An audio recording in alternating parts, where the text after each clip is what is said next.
Samperi, ei tää nyt onnistu. Onks paha paikka? On ja ei. Mitäs sulle? Nää ja onks tollaan vielä?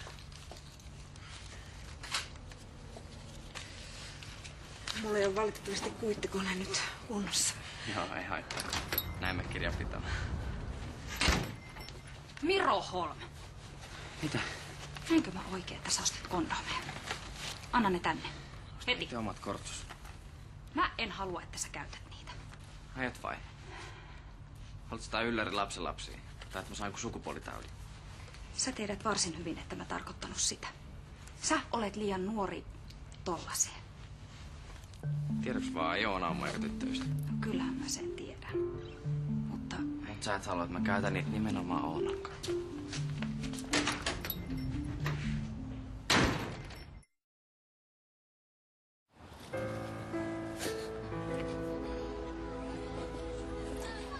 Nyt mä tiedän, minkä takia sä et halua luistella julkisella paikalla.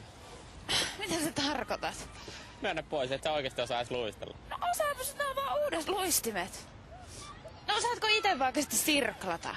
Osaan, mutta osaat sä? No kevyesti.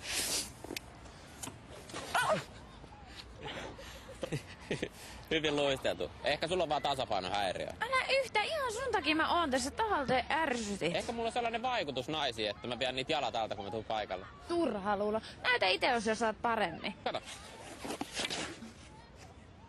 Tuossa tunarointi starttu.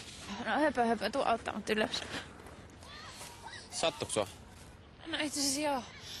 Musta tuntuu, että mä ehkä nilkka nyrjähti tai jotain. Mä en varmaan pääse yksin kotiin.